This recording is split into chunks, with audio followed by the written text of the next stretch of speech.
the Palace Press Officer under Secretary Claire Castro.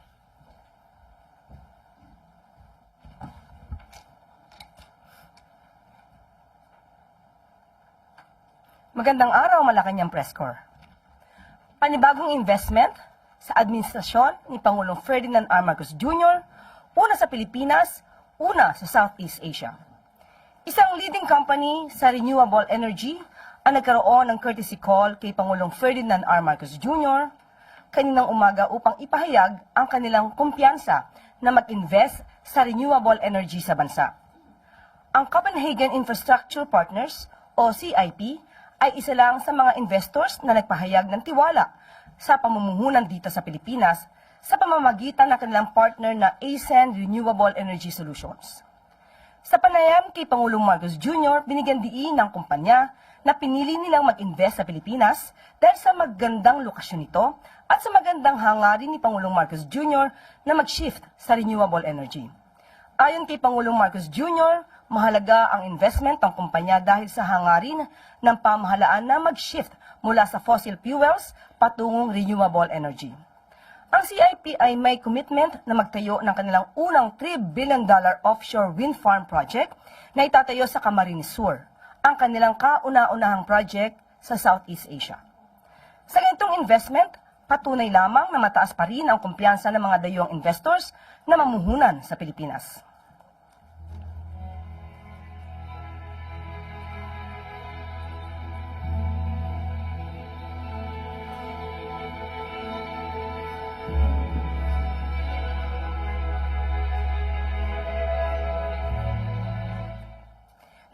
Isang araw bago magpasko, may good news sa ating mga kawani ng gobyerno.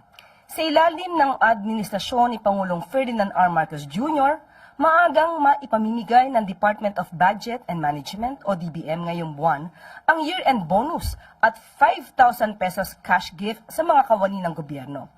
Ang naturang hakbang ng DBM sa pangunguna ni Secretary Amenah Pangandaman ay pagpapakita ng Marcos administration sa pagpapahalaga sa mga lingkod bayan at sa kanilang kabayanihan para sa bayan.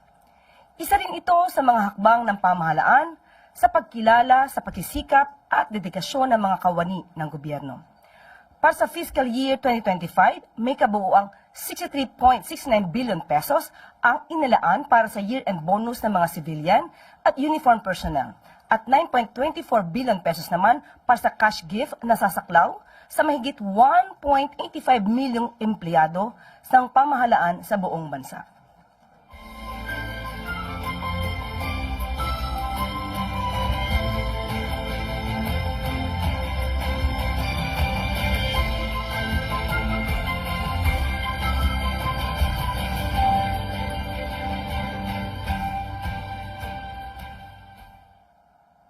Ibalik ang pera sa taong bayan.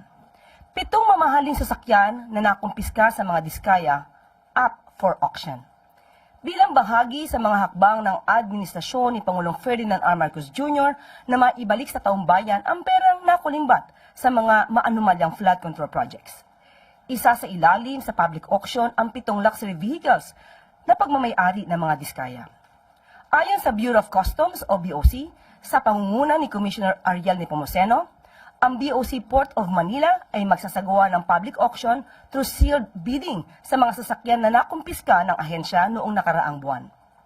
Kabilang sa mga sasakyan na isusubasta ay ang Toyota Tundra, Toyota Sequoia, Mercedes-Benz G63, MAG, Mercedes-Benz G500, Lincoln Navigator L at Bentley Bentayga.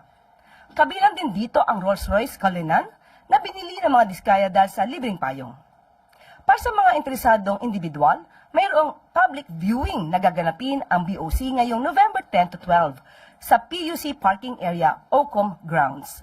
Gaganapin naman ang auction ngayong November 17 sa Ocom Building, BOC Port Area sa Manila. Para sa karagdagang detalye, bisitahin ang website ng BOC.